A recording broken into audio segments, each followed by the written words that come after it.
మల్లన్న సాగర్ నుంచి నీటి విడుదల ఇవ్వాలనే మన మిషన్ భగీరథ గజ్వేల్ ప్రాంతానికి రావడం జరిగింది. కానీ ప్రజలందరూ కూడా గమనిస్తున్నారు. ఎందుకంటే రాజశేఖర రెడ్డి గారు ఉన్నప్పుడు సృజల స్రవంతి అని ఎల్లంపల్లి నుంచి నీటిని హైదరాబాద్కు తీసుకుపోయే పైప్ లైన్ వేసింది. మన కేసీఆర్ గారు వచ్చిన తర్వాత ఆ పైప్ లైన్కు పొక్కగొట్టి మనకు నీళ్ళు ఇచ్చింది. కానీ ఈయన చేసినది కేసీఆర్ ఘనత ఎక్కడ కూడా లేదు. ఇప్పుడు మల్లన్న సాగర్ అయింది. ఈ సంవత్సరం నుంచి మల్లన్న సాగర్ నుంచి సిద్దిపేట ప్రజలకు నీళ్లు పోయినాయి, కానీ మనం గజ్వేల్ ప్రాంతానికి నీళ్లు రాలేదు. ఇది అందరూ కూడా ప్రజలు గమనించాలి. కాంగ్రెస్ ప్రభుత్వం వచ్చిన తర్వాత 7వ నెల 25 తారీఖు నాడు 210 కోట్లు మల్లన్న సాగర్ నుంచి గజ్వేల్ ప్రాంతానికి పైప్ లైన్ గురించి శాంక్షన్ అయింది. శాంక్షన్ అయిన అమౌంట్ ఈ రోజు కంప్లీట్ అయ్యి ఈ రోజు గజ్వేల్కు మల్లన్న సాగర్ నుంచి రావడం జరిగింది. కానీ ప్రజలందరూ ఏమనుకుంటారు అంటే కేసీఆర్ తెచ్చిన నీళ్లు అనుకుంటారు. అవి కేసీఆర్ నీళ్లు తెలే.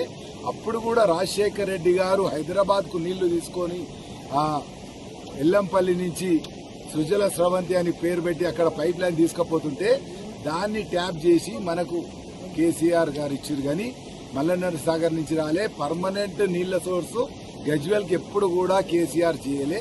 టీఆర్ఎస్ ప్రభుత్వంలో ఎప్పుడు కూడా చేయలే. కానీ ఇవాళ ఆ టీఆర్ఎస్ జ్ఞానం లేని నాయకులు కొందరు చెప్పుకుంటారు, మా కేసీఆర్ చేసుట్లనే ఈ నీళ్లు వస్తున్నాయి. వాళ్ళందరికీ కూడా జరిగింది.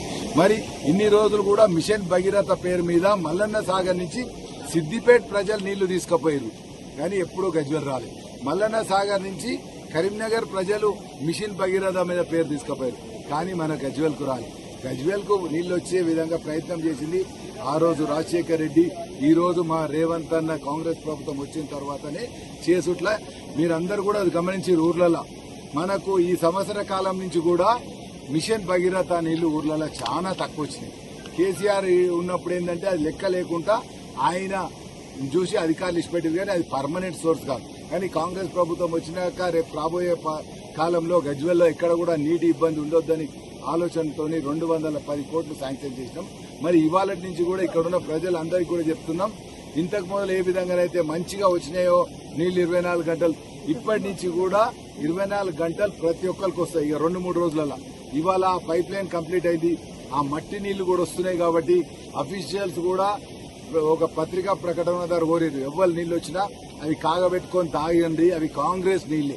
అందుకోసం మీ ద్వారా ప్రజలందరికీ తెలియజేసేది ఏంటంటే, ఎప్పుడైనా కాంగ్రెస్ ప్రభుత్వం నీళ్ల గురించి మన గజ్వేల్ ప్రాంతం గురించి ఆలోచించింది మనకు తెచ్చినాం. ఎందుకంటే మన కేసీఆర్ గారు ఇక్కడ పుట్టలే, ఇక్కడ ప్రాంతవాసి కాదు.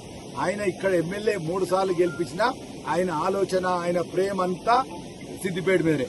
ఇప్పుడు టీఆర్ఎస్ నాయకులు చెప్పుకుంటారు చూడు, ఏడనో కన్న బిడ్డను మేమే కన్నట్టు చెప్పుకుంటారు.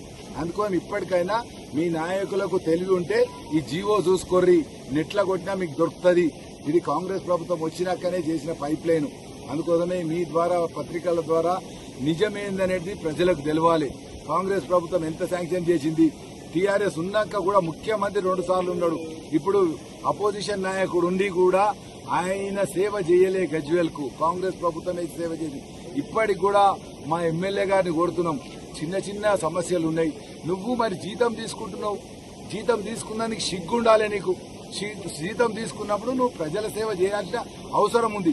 నువ్వు అపోజిషన్ నాయకుడు అనుకుంటున్నావు, కానీ అది ఇచ్చిపెట్టి గజ్వేల్ కన్నా సేవ చేసే విధంగా ఇప్పటి నుంచన్నా ప్రయత్నం చేయి. లేకపోతే ఆ జీతం అన్నా తీసుకోకు, లేకపోతే రాజీనామా చేస్తే నీ కొడుక, నీ బిడ్డనా, నేనా, ఇంకోళ్ళన్నా వాళ్ళు ఎమ్మెల్యే అవుతారు, వాళ్ళన్నా గజ్వేల్కి సేవ చేస్తారు. నువ్వు ఫామ్ హౌస్ లకే చెల్లవు. ఫామ్ హౌస్ కు పార్టీ మన గజ్వేల్కి ఎంత దూరం ఉంది? 10-12 కిలోమీటర్లు. ఒక 26 జనవరికి రావు, ఒక 15 ఆగస్టుకు రావు. నీకు తెలివి ఏమన్నా ఓష్ ఉంటే రేపు 15 ఆగస్టుకు వచ్చి నీ క్యాంప్ ఆఫీస్లో జెండా ఎగిరేసి ప్రజలకు నేను ఇప్పుడు అందుబాటులో ఉంటా, సేవ చేస్తా. ఇంకా మిగిలిపోయినాయి నువ్వు స్టార్ట్ చేసినాయి ఏమంటారు అవి ఉన్నాయి కదా, హాల్స్ పెద్ద పెద్దవి ఆడిటోరియంలు, అవి వచ్చి చూడు ఒకసారి. నువ్వు మన ఎడ్యుకేషన్ అబ్లా ఆడిటోరియం కట్టినావు, మీద అద్దాలు పెట్టినావు, కానీ లోపల ఒక సీలింగ్ లేదు, ఒక కుర్చీ లేదు. అటువంటి అసంపూర్తి పనులన్నీ కూడా నువ్వు చేయాల్సిన అవసరం ఉంది. ఎందుకంటే నువ్వు ఎమ్మెల్యేగా జీతం చేసుకుంటున్నావు కాబట్టి మా గజ్వేల్కు ఇప్పటికి కూడా నీ చిన్న చిన్న సేవలను అవసరం ఉన్నాయి. నువ్వు బయటకు వచ్చి మా ప్రజలకు సేవ చేయి, లేకపోతే రాజీనామా చేయని మీ ద్వారా మేము కోరుకుంటున్నాం.